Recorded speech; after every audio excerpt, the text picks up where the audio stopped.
บัดนี้เป็นครั้งที่53ตรงกับวันที่1มกราคม2569ข้าพเจ้านายธนนท์ รัตน์ พรอุดมบุญนาคขอเปล่งวาจาสาธยายพุทธมนต์ถวายเป็นพุทธบูชาธรรมบูชาสังฆบูชาและเป็นอาจาริยบูชาแด่องค์พระขวันปฏิเถระเจ้าองค์หลวงปู่สำเร็จรุ่นหลวงปู่บุญเดชหลวงปู่ศิลาตลอดทั้งครูบาอาจารย์ผู้เป็นเจ้าของวิชาจินดามณีขอเทวดาเจ้าทั้งหลายโปรดจงมาอนุโมทนาในการสวดสาธยายของข้าพเจ้านี้ขออนุภาพคุณพระรัตนตรัยครูบาอาจารย์และ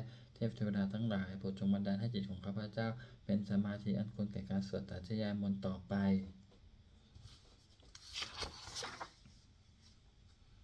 บทสวดชุมนุมเทวดาสัมมันตาจักรวาเลสุอัตตาขัจฉันตุเทวตาสัทธัมมังมุนิราชัสสะสุนันตุสักขาโมขะทังสักเคกาเมจารูเปคิริสิขารัตตเตจตลิเขวิมาเนทีเปรัตเถจคาเมตลุวนะคะหาเนเคหะวัตุเมเขเตภูมาจายันตุเทวชราธราวิสเมยะกะคันทวนาคาติถันตาทันติเกยังมุนิวารวจานังสาทโวเมสุนันตุธรรมสวนาคาโลอายัมปทันตาธรรมสวนาคาโลอายัมปทันตาธรรมสวนาคาโลอายัมปทันตาบทสวดนามการสิทธิคาถานะโมตัสสะภะคะวะโตอะระหะโตสัมมาสัมพุทธัสสะนะโมตัสสะภะคะวะโตอะระหะโตสัมมาสัมพุทธัสสะนะโมตัสสะภะคะวะโตอะระหะโตสัมมาสัมพุทธัสสะบทสวดสัจจกิริยาคาถานาทิเมสรณังอัญญังพุทโธเมสรณังวรังเอเตนะสัจจวัชเชนะโสทิเมโหตุสัพพทานาทิเมสรณังอัญญังธัมโมเมสรณังวรังเอเตนะสัจจวัชเชนะโสทิเมโหตุสัพพทานาทิเมสรณังอัญญังสังโฆเมสรณังวรังเอเตนะสัจจวัชเชนะโสทิเมโหตุสัพพทา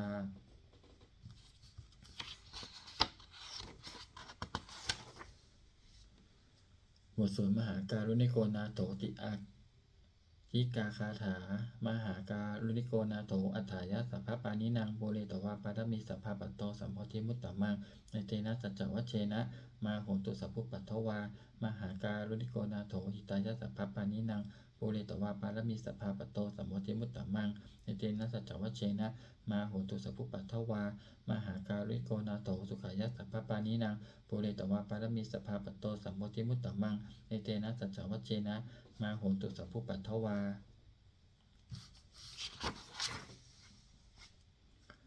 บทสวดมหาสมัยสูตรเอวันเมสุตังเอกังสัมมยังภควาสักเกสุวิหารติกะเปราวัตุสมิงมหาวเนมหัตตาภิกขุสังเคนะสติงมัตตมัตเตหิภิกขุสเตหิสเปเหวะอรหันเตหิทัสสหิจารุกธาตุหิเทวตาเนปุเยนะสันนิปติตาโหติภควันตังทัสสนายะภิกขุสังคัญจะอัตโขจตุนังสุทาวาสกายิกานังเทวานังเอตัทโหติอายังโขภควาสักเกสุวิหารติกะปิราวัตุสมิงมหาวเนมหัตตาภิกขุสังเคนะสติงปัจจมัตเตหิภิกขุสเตหิสเปเหวะอรหันเตหิทัสสหิจาโลกธาตุหิเทวตาเนปุเยนะสันนิปติตาโหติภควันตังทัสสนายะภิกขุสังคัญจะยานูนะมายามปิเยนะภควาเตนุปสังกเมยามะอุปสังกมิตวาภควโตสันติเกปเจกคาถาภาสยามาติอัตโขตาเทวตาสยถาปินามะพระวาปุริโสสัมมัญจิตังวาปาหังภาษาเลยะภาษานิตังวาปาหังสัมมิเชยะเอวะเมวะสุทาวาเสสุเทเวสุอันตรหิตาภควโตปุระโตปาโตระหังสุอัตโขตาเทวตาภควันตังอภิวาเทตวาเอกมันตังอัฏฐังสุเอกมันตังทิตาโขเอกาเทวตาภควโตสันติเกอิมังคาตังอภาสิมหาสัมมโยปวัณัสสมิงเทวกายาสัมมาคตาอาคัตตัมหะอิมังธรรมสัมมายังตกิตาเยวะอปาราชิตสังคันติอัตโขอปาราเทวตาภควโตสันติเกอิมังคาตังอภาสิตัตตะภิกขโวสัมมาตหังสุจิตตังอัตโนอุชุขมัคคังสุสาราทีวะเนตานิกหิตวาอินทริยานิและขันติปันติตาติอัตโขอปาราเทวตาภควโตสันติเกอิมังคาตังอภาสิเฉตวาขีรังเฉตวาปรีคังอินทขีรังโอหัจจามะเมชาเตจาราเตสุทาวิมาลาจักขุมัตตาสุทันตาสุโสนาคาติอัตโขอปาราเทวตาภควโตสันติเกอิมังคาตังอภาสิเยเกจิพุทธังสรณังคตาเสนเตคมิสันติอปายภูมิงปะหายะมนุสังเตหังเทวกายังปาริปุเรสันติติอัตโขภควาทิโขอมันเตสิเยปุเยนะภิกขเวทัสสุโลกธาตุสุเทวตาสันนิปติตาโหติตถาคตังทัสสนายะภิกขุสังคัญจะเยปิเตภิกขเวอเหสุงอติตมัฏฐานังอรหันโตสัมมาสัมพุทธาเตสัมปิภควันตานังเอตปรมาเยวะเทวตา ตันนิปติตะอเหสุงเสยถาปิไมหังเอตระหิเอปิเตปิกเวภวิสันติอนาคตมัทธานังอรหันโตสัมมาสัมพุทธาเตสัมปิภควันตานังเอตปรมาเยวะเทวตาตันนิปติตะภวิสันติเสยถาปิไมหังเอตระหิอจิกิสามิภิกขเวเทวกายานังนามานิกิตยิสามิภิกขเวเทวกายานังนามานิเจติสามิภิกขเวเทวกายานังนามานิตังสุนาตัสสะทุกขังมนาสิกาโรตะภาสิสามิติเฮวันพันเตติโกเตภิกขุภควโตปัจจโสสุงภควาเอตทะโวจะ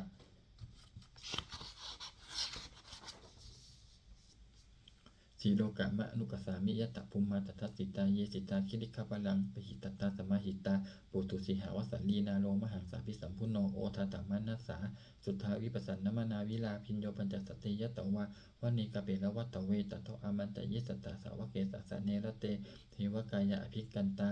เตวิชานาตภิกขโวเตจะอัตตปะมะกะลุงสุตวาพุทธสัสสะสะนังเตสัมปะตุระหุยานังอมานุสานัทสานังอเปเกตตะมาทะคงอสหัสสังอัตสตาลิงสตังเอเกสหัสสานังอามานุสานามัทธสงอเปเกนันตมัทธคงทิสาสภาปุตตะอาหงตัญจสัพพังอภิญญายะวะวกิตวันนจักขุมาตโตอมันตยิสตาสาวะเกสาสเนระเตเทวกายะอภิกันตาเตวิชานาตภิกขโวเยโวหังกิตยิสามิคีลาหิอนุปุปปโส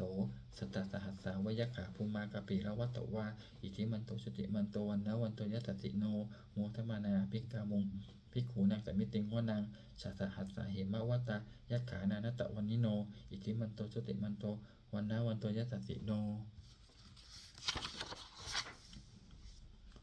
โมทมานาอภิกามุงภิกขุนางสัมมิติงวานางสัตตาคีลาติสหัสสายะขานานัตตวันนิโนอิทิมันโตชุติมันโตวันนะวันโตยตัสสิโนโมทมานาอภิกามุงภิกขุนางสัมมิติงวานางอิเจเตโสระสัสหัสสายะขานานัตตวันนิโนอิทิมันโตชุติมันโตวันนะวันโตยตัสสิโนโมทมานาอภิกามุงภิกขุนางสัมมิติงวานางเวสามิตาปัญจสัตตายะขานานัตตวันนิโนอิทิมันโตชุติมันโตวันนะวันโตยตัสสิโนโมทมานาอภิกามุงภิกขุนางสัมมิติงวานางมุมพิโรราชกะหิโกเวปุลลสานิเวสานังพิญโยนังสตสหัสสังยักขานังปยิรุปัสสติคุมพิโรราชกะหิโกโสภคัสสมิติงวนังปุริมันจติสังราชาทัตตะละโตปัสสาสติทันทพานังอธิปติมหาราชายสติโสปุตตาปิตตสัพพะหาโวอินทนามามหาภาลาอิทิมันโตชุติมันโตวันนะวันโตยสัตติโนโมทมานาอภิกามุงภิกขุนังสัมมิติงวนังทักขินันจติสังราชาวิรุณโหตปัสสาสติอุมพันธานังอธิปติมหาราชายสติโสปุตตาปิตสัพพะหาโวอินทนามามหาภาลา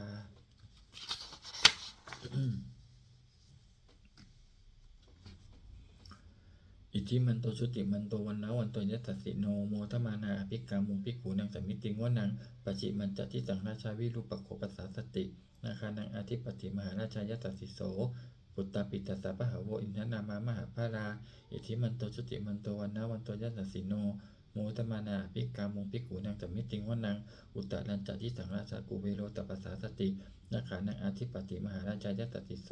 ปุตตาปิตสัพพะหาโวอินทนามามหาภาราอิทิมันโตชุติมันโตวันนะวันโตยตัสสิโนโมทมานาอภิกามุงภิกขุนังสัมมิติงวนังปุริมาทิสังทัตตะลัตโตตะกิเนนะวิรุหโกปัจฉิเมนะวิรุปโกกุเวโรอุตรังทิสานจัตตารโรเตมหาราชาสมันตาจตุโรทิสาทัตตัลละมานะอัตถังสุวันเนกะปิละวัตตเวเตสังมายาวิโนตาสาอาคูวันจนิกาสัทธาอายากุเตนทุเวเตนทุวิภูจะวิภูโตสหะจันทโนกรรมเสโตจะกินนุคันทุนิคันทุจะปานาโทโอปะมัญโยจะเทวสุโตจะมาตลิจิตเสโนจะคันตโพนโรราชาชโนสัพโพอาคูปัญจสิกโขเจวะจิมพลูสุโยวัจจัสสาเอเจจัญเยจาราชาโนคันทภาสหราชุพิโมทมานาอภิกามุภิกขุนังสัมมิติงวนังอาถาคูนาภาษานาคาเวสาราสหัตจักกากัมภารัสสัตระอาคูปยคาสหยติพินามุนาทัตตะรัตตาจะอาคูนาคายสัสสิโนเอราวันโนมหานาโคโสภคัสสมิติงวนังเยนาคาราเชสหัสสาหารันติทิพาทิชาปกิวิสุทธจักขูเวหายสาเตวนามัจจปัตตาจิตตาสุปนาอิติเตสนามังอภายันตทานาคาราชานามาติสุปันนโตเขมะมะกาสิพุทโธสันหาหิวาจาหิวปะวะยันตา นาคาสุปันนาสารนามังกังสุพุทธังชิตาวชิรหัตเถนะสมุตังอสุราสิตาหาตโรวาสวัสเสเตอิทิมันโตยัสสสิโนคาลกัญชามหาพิสมาอสุราธานเวคสาเวปจิตติสุจิตติจะปหาราโทนมุจีสหสตัญจะภลิปุตตานังสัพเพเวโรจนามักกาสันนาหิตวาพลิงเสนังลาหุปัทธมุปาคมุงสัมมโยธานิพัตตันเตภิกขุนังสามิติงวนังอาโปจะเทวาปัทวีจะเตโชวโยตถาคมุงวรุณาวรุณาเทวาโสโมจะยัสสาสหะเมตตากรุณากายิกาอาคูเทวายัสสิโนทเสเตสัตถากายาสเพนันตะวันิโนอิทิมันโตชุติมันโตวันนะวันโตยัสสิโนโมทมานาอภิกามุงภิกขุนังสมิติงวนังเนตูจะเทวาสหารีจะหัสมาจะทุเวยมาจันทสุปนิสาเทวาจันทมาคูปุรกิตาสุริยสุปนิสาเทวาสุริยมาคูปุรกิตานักขัตตานิปุรกิตวะอาคูมันทวราหกาวโสนังวสโวเสโธตะโกปะคาปุรินทโททัสเสเตสัตถากายะสเพนานตะวันนิโนอิทิมันโตชุติมันโตวันนะวันโตยัสสิโน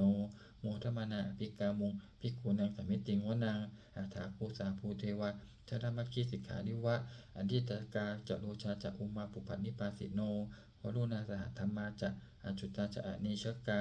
สุริยะรุจิระอาคูวาสวัเนสิโนทัสเสเตทัสสะกายาตเพนันตะวันนิโนอิทิมันโตชุติมันโตวันนะวันโตยัสสิโนโมทมานาอภิกามุภิกขุนังสมิติงวนังสมานามหาสมานามนุสามนุสุตตมากิทาปทุสิกาอาคูมโนปทุสิกาอาถาคูหริโยเทวาเยจะโลหิตวสิโนปาราคามหาปาราคาอาคูเทวายัสสิโนทัสเสเตสัตถากายาตเพนันตะวันนิโน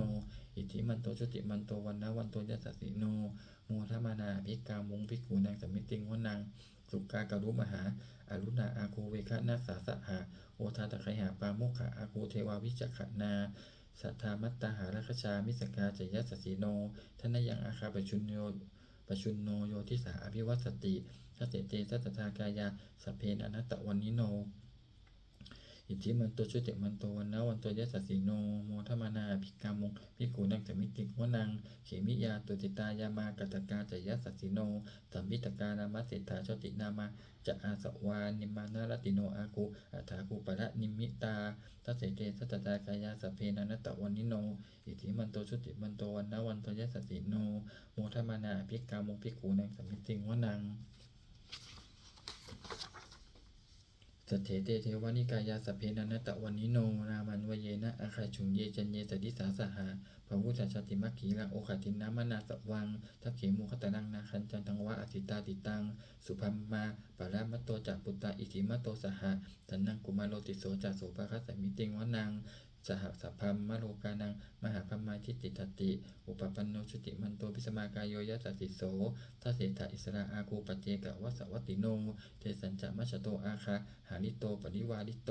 เตจัสสพเพอภิกันเตสินเตเทเวสัพพัมมะเกมาราเสนะอภิกามิปัสสกันนัสสะมันทิยังเอตคันนัตพันทะลาเคนะพันธมัตุโวสมันตาปนิวาลีสามาโมมุจิตาโกจินังอิติตตาสมหาเสโน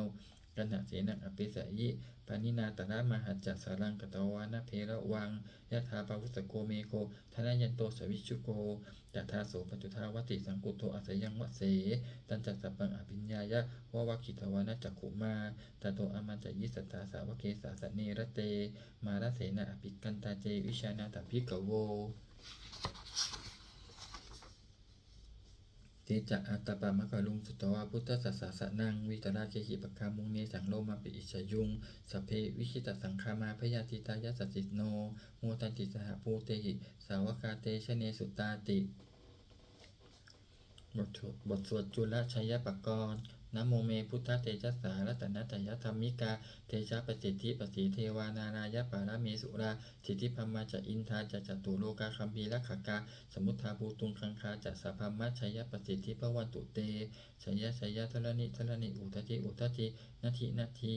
ชัยข้าคนละตนละนิสัยนิไรสายเสนะเมรุราชพลนรชีชัยคัมภีรโสมพีนาเคนทนาคีปีศาจภูตกาลีชัยทุนิมิตาโลคีชัยสิงคีสุธาธานมุขชา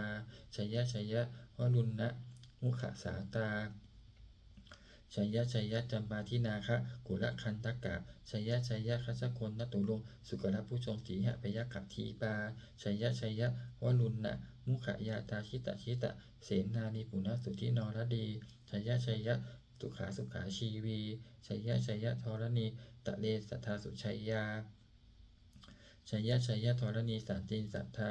ชัยยะชัยยะมังกาลาดัญญาภวเคชัยยะชัยยะวรุณยักเขชัยยะชัยยะลักขเสสุรพุชเตชา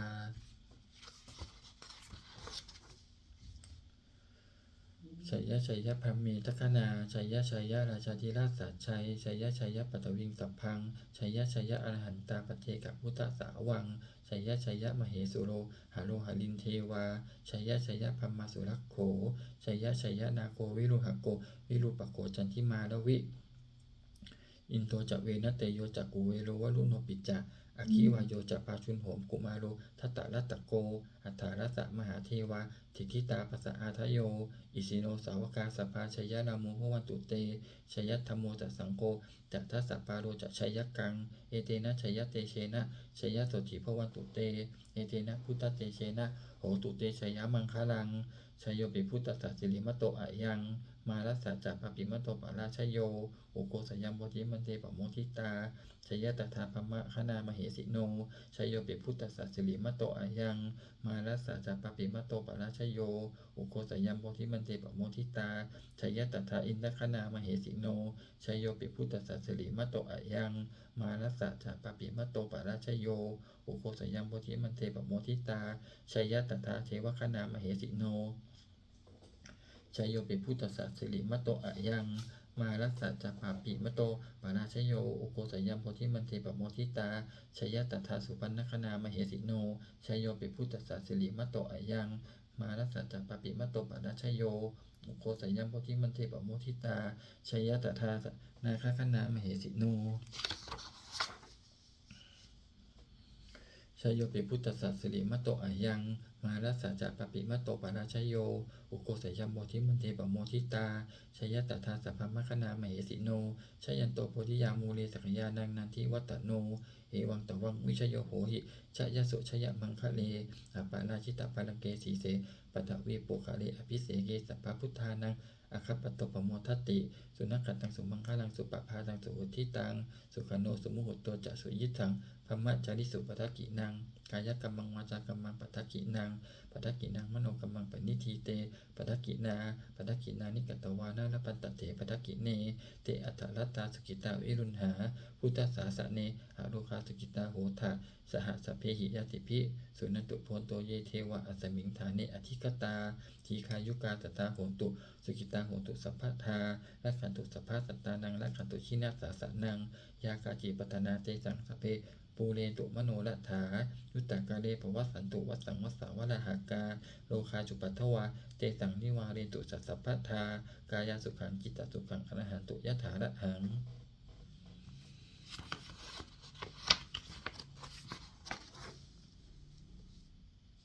บทสวดธรรมนิยามสุตตังเอวันเมสุตังเอกังสัมยังภะคะวาวัสสาวัตถิยังวิหารติเชตวะเนอนากะปินทิกัสสะอาราเมตัตตะโขภะคะวาภิกขุอามันเตติภิกขโวติภะทันเตติเทภิกขุภะคะวะโตปัจจโสสุภะคะวาเอตทะวุจะอุปทาวาภิกขเวตถาคตานังอนุปทาวาตถาคตานังทิตาวสัทธาตุธรรมทิตตาธรรมนิยามตาสพเพสังขาราอนิจจาติตังตถาคโตอภิสัมพุจติอภิสัมเมติอภิสัมพุชิตวาอภิสัมเมตวาอาจิกติเตเสติปัญญเปติปัตตเปติวิวารติวิปัชติอุตานิกโรติสพเพสังขาราอนิจจาติอุปาทาวาภิกขเวตถาคตานังอนุปาทาวาตถาคตานังทิตาวสัทธาตุธรรมทิตตาธรรมนิยามตาสพเพธรรมาสพเพสังขาราทุกขาติ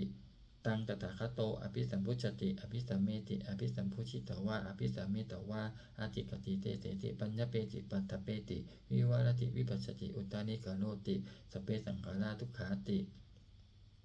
อุ อุปทาวาภิกขเวตตถาคตานังอนุปทาวาตถาคตานังทิตาวสัทธาตุธรรมทิตตาธรรมนิยามัตตาสพเพธัมมาอนัตตาติตังตถาคโตอภิสัมพุชติอภิสัมเมติอภิสัมพุชิตวะอภิสัมเมตวะอติกติเตเสติปัญญเปติปัตถเปติวิวารติวิปัสสติอุตตานิกาโรติสพเพธัมมาอนัตตาติอิทัมมะโวจักภควาอัตตมนาเตภิกขุภควโตภาติตังอภินันทุนติบทสวดพระเตกนัตตคาถาอติตังนานาวาคเมยะนปฏิกังเขอนาคตังบุคคลไม่ควรตามคิดถึงสิ่งที่ล่วงไปแล้วด้วยอาลัยและไม่พึงพะวงถึงสิ่งที่ยังไม่มาถึงยะตติตังปะยีนันตังอัปปัตตัญจะอนาคตังสิ่งเป็นอดีตก็รับไปแล้วสิ่งเป็นอนาคตก็ยังไม่มาปัจจุบันนันจะโยธรรมันตถาตถาวิปัสสติอสังหิรังอสังกุปังตังวิธามะนุภโรหเยผู้ใดเห็นธรรมอันเกิดขึ้นเฉพาะหน้าในที่นั้นๆอย่างแจ่มแจ้งไม่งอนแง่นคอนแคเขาควรเพราะพูนอาการเช่นนั้นไว้อาเจวะกิจมาตับปังโอชัญญามรณะสุเวความเพียรเป็นกิจที่ต้องทำวันนี้ใครจะรู้ความตายแม้พรุ่งนี้นะหิโนสังกัดันเตนะมหาเสเนนะมัจจุนาความเพราะการปัดเพี้ยนต่อมัจจุราชซึ่งมีเสนามาศย่อมไม่มีสำหรับเราเอวังวิหาริมาตาปิงอโหรัตตมัตตันทิตังตังเวปเตกรัตโตติสันโตอจิกเตมุนีผู้สงบย่อมกล่าวเรียกผู้มีความเพียรอยู่เช่นนั้นไม่เกียจคร้านทั้งกลางวันกลางคืนว่าผู้เป็นอยู่แม้เพียงนาทีเดียวก็น่าชม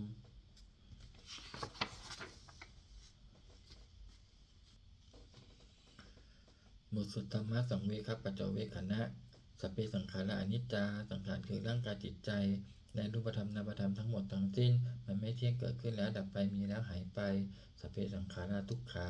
สังขารคือร่างกายจิตใจและรูปธรรมนามธรรมทั้งหมดทั้งสิ้นมันเป็นทุกข์ตนยากเพราะเกิดขึ้นแล้วแก่เจ็บตายไป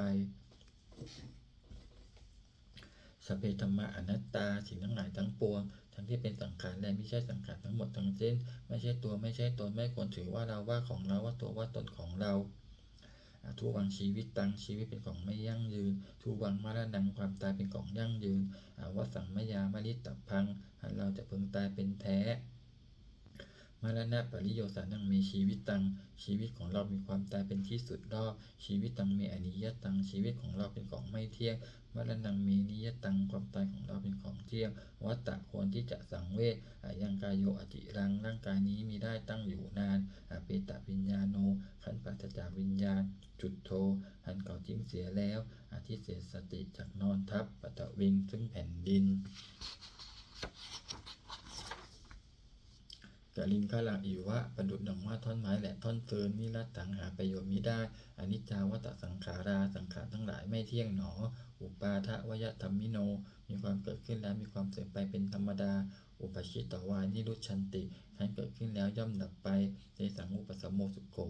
ความเข้าไปสงบระงับสังขารทั้งหลายเป็นสุขอย่างยิ่งสัพเพสัตตามนันติจะแต่ทั้งหลายทั้งปวงกำลังตายอยู่มะลิงสุจะมลิสะเลที่ตายแล้วและกำลังจะตายตเทวหังมลิสามิแล้วก็จักตายอย่างนั้นเหมือนกันนัตถิเมเอตสังสโยความสงสัยในความตายนี้ย่อมไม่มีแก่เราเลย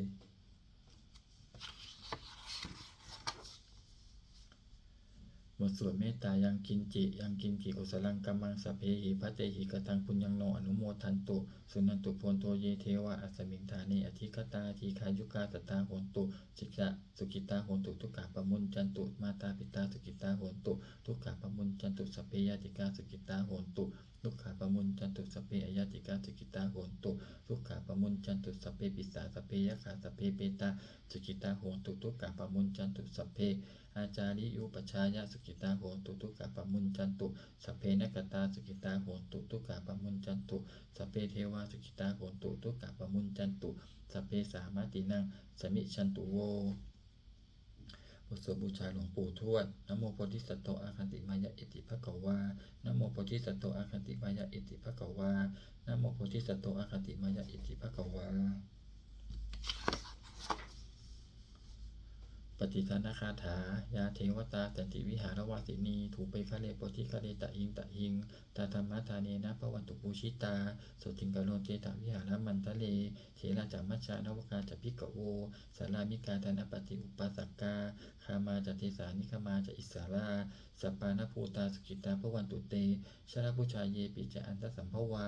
สังเสทชาตาอัตโวปปาติกานิญญานิกังธรรมวรังปกิจจเต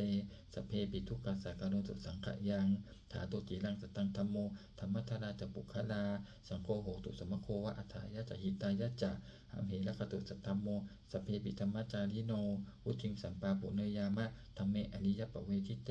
ปสันนาโหตุสเพปิปานิโนพุทธสาสเนสัมมาทานังปเวชันโตกาลิเทโวภวสตุวุธิภาวายสตานังสมิทังเนตุเมทนิงมาตาปิตาจะอัตตชังนิจจังรักขันติปุตตะกังเฮวังธรรมเมนะราชาโนปชังรักขันตุสัพพทา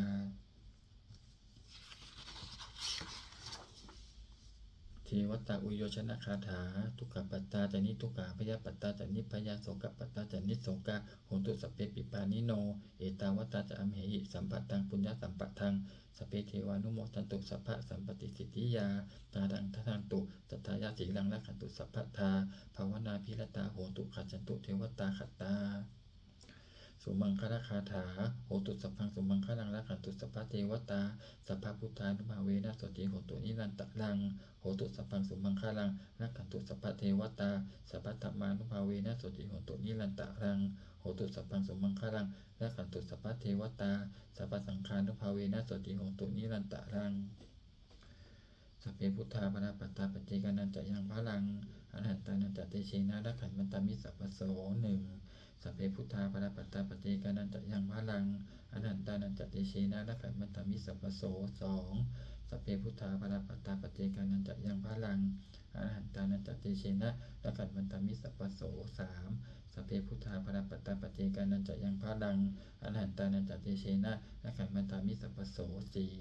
สัพเพพุทธาปราปัตตาปัจเจกานันจะยังพลัง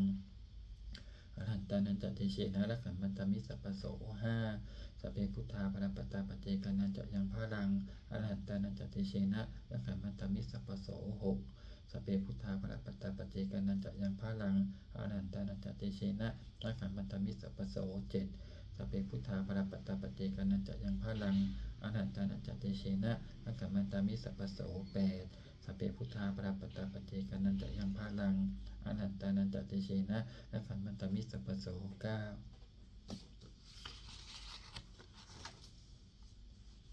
ด้วยอำนาจแห่งบุญกุศลที่ข้าพเจ้าได้สวดสาธยายพระพุทธมนต์นี้ข้าพเจ้าขอน้อมเกล้าอุทิศถวายเป็นพระราชกุศลแด่สมเด็จพระนางเจ้าสิริกิติ์พระบรมราชินีนาถพระบรมราชชนนีพันปีหลวงผู้เสด็จสู่สวรรคาลัย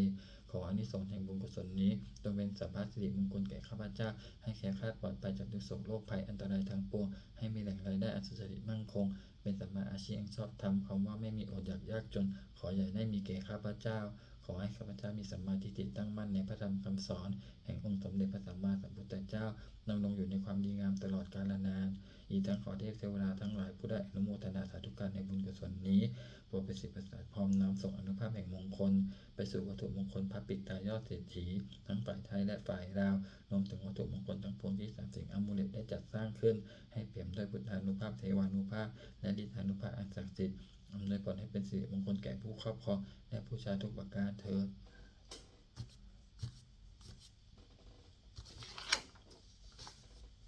ปีใหม่นี้ก็ขอให้แอดมินมีความสุข